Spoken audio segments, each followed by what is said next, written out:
జై శ్రీరామ్. జై శ్రీరామ్. రామాలయం లేని ఊరు ఉండదు కదండి. అలాగే ఉన్న దేవాలయాన్ని కొంచెం బాగాలేదని ఆ దేవాలయం ప్లేస్లో వేరే దేవాలయాన్ని నిర్మించారు. ధ్వజస్తంభము ప్రతిష్ఠ అండి. చక్కగా మనకి శ్రీరాముడు మనందరికీ ఈ అవకాశాన్ని ఇచ్చారు. చూసేద్దామా మరి. ఇది ఎక్కడంటేను మా అమ్మగారు ఊర్లో అండి. పాలకొండ దగ్గర సంకిలి అనే గ్రామంలో ఇలా నిర్మించారు. మే నెలలోని మొత్తం దేవాలయాన్ని ప్రారంభిస్తారండి. ఇంకా సందడి ఎంతో చక్కగా ఉంటుంది. నాకు రామయ్య ఎంతో మంచి అవకాశాన్ని ఇచ్చారండి. ఇంకా అంత కార్యక్రమం అంతా మంచిగా తిలకించాలి మనం. చాలా అదృష్టం అంట ధ్వజస్తంభం నిర్మించేటప్పుడు. చూసిన వారికి చాలా మంచిదని ఇంతకుముందు వీడియోలో కూడా నేను తెలియజేశానండి. వీలుంటే తప్పకుండా డిస్క్రిప్షన్లో లింక్ పెడతాను, చూడండి. మన సీతారాముల గురించి ఒక మంచి మాట ఇక్కడ చెప్పుకుందామండి. ఆత్మాభిమాన పరీక్ష ఎలా ఉండేదో ఒకసారి గుర్తు తెచ్చుకుందామా. రావణ సంహారం తరువాత శ్రీరాముడు హృదయపూర్వకంగా తన జీవితంలోకి ఆహ్వానిస్తాడని ఆశించింది సీతాదేవి. కానీ జరిగింది వేరు. పరగృహంలో గడిపిన నిన్ను ఏలుకోలేను, కావాలంటే నీకు నచ్చిన చోట ఆశ్రమం తీసుకోవచ్చు అంటూ వర్షంగా మాట్లాడాడు. దీంతో సీత నిశ్చేష్టురాలయ్యింది. రామా, నా స్వభావం నీకు తెలియదా? పెళ్లినాటి ప్రమాణాలు మర్చిపోయావా అంటూ నిలదీసింది. తాను నిరూపించుకోవడానికి స్వచ్ఛందంగా అగ్ని పరీక్షకు సిద్ధపడింది. నా ఆలోచనల్లో, మాటల్లో, ఆచరణలో రాముడు తప్ప మరొకరు లేకపోతే అగ్ని నన్ను రక్షించుగాక అంటూ మంటల్లో కాలు పెట్టింది.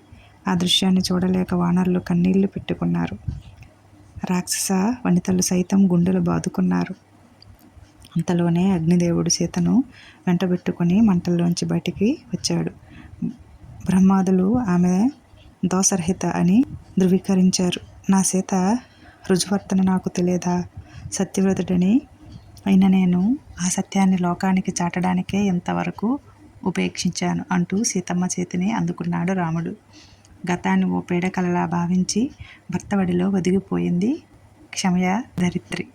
చూసారండి, ఎవరు ఎన్ని నిందలు వేసినా భరించలేడు కదండి ఆ రామయ్య. అందుకే అమ్మని అలాగా పరీక్షించారు, చక్కగా ఆహ్వానించారు. అదండి సీతారాముల అన్యోన్యత.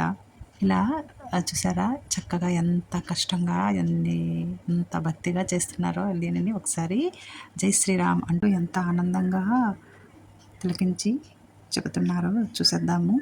అలాగే మన రామయ్య ప్రతి గ్రామంలో ప్రతి భక్తిని మనసులో ఉంటూనే ఉంటారు. స్వామి రామ రామ రామ అంటూ ఉంటే ఆ ఆనందమే ఎంతో బాగుంటుంది కదండి.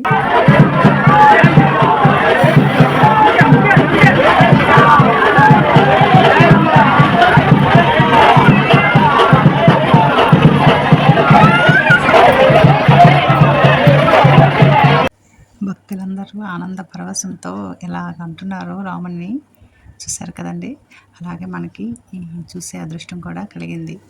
ఇంకా మన రామయ్య గురించి తెలుసుకుందాము. స్పర్శ పులకింత ఎంత బాగుంటుందో మనం భక్తితో చేస్తే అది కూడా విందాము. సీతాదేవి జాడ తెలుసుకుని వచ్చిన ఆంజనేయుడిపై ప్రేమ కృతజ్ఞత చూపిస్తూ శ్రీరాముడు తన హృదయానికి హత్తుకునే దృశ్యము అందరినీ పులకింపచేస్తుంది. శ్రీరాముడు స్పర్శ కన్నా మరో కానుక లేదని హనుమ పొంగిపోవడము భక్తికి నిదర్శనం. మనిషి జ్ఞానేంద్రియంలో స్పర్శ రెండోది. చర్మానికి సంబంధించిన దీని లక్షణము పులకింతతో అనుభూతి చెందడము. నిజమే కదండి. ఆ స్పర్శ, ఆ ఆనందము, శ్రీరాముడు ఆంజనేయ స్వామిని అలా హత్తుకుంటే ఆ ఆనందం ఎంతో బాగుంటుందని ఇక్కడ తెలియజేశారు. ఇంకా మంచి విషయం మనం తెలుసుకుందాం. పసిపిల్లలకు తల్లి స్పర్శ హాయినిస్తుంది, రక్షణాభావాన్ని కలిగిస్తుంది. ఇద్దరు వ్యక్తులు కరచాలం చేయడం ద్వారా తమ ఆత్మీయతను పంచుకుంటారు. పెద్దలు తల మీద చేయి ఉంచి పిల్లల్ని ఆశీర్వదిస్తారు. ధైర్యం చెప్పడానికి, ప్రశంసించడానికి వెన్ను తట్టడం సహజము. ఒకరి భుజాల మీద మరొకరు చేయి వేస్తే వారి మధ్య అనుబంధం దృఢంగా ఉంటుందని తెలియజేస్తుంది. స్వామివారి కళ్యాణం జరుగుతుందండి. మనకి అదృష్టం కూడా కలిగింది. చూసేయండి. అలా చూస్తూ ఒక మంచి మాట, రామాయణంలో జనకుడు సీతాదేవి చేతిని రాముడి చేతిలో ఉంచి ఇయం సీత మమాసుత సహధర్మచారితవ అని పెళ్లి క్రతువును పూర్తి చేశాడని పేర్కొన్నారు. భార్యాభర్తల మధ్య అనురాగము, తల్లిదండ్రుల అనుబంధము, కుటుంబ సభ్యుల ప్రేమానురాగాలు ప్రకటితమయ్యేది హృదయానికి గాఢంగా హత్తుకున్నప్పుడే. చూస్తున్నారు కదా మన సీతారాముల కళ్యాణం అలా చక్కగా జరిగింది. సీతారాముల దాంపత్యాన్ని ప్రజలందరూ జేజేలు పలకాల్సిందే. సీతారాముడికి జేజే చెప్పేయండి మరి ఇంకెందుకు. అలాగే నెక్స్ట్ వీడియోలో సీతారాముల గురించి తెలుసుకుందాం. వీడియో నచ్చితే లైక్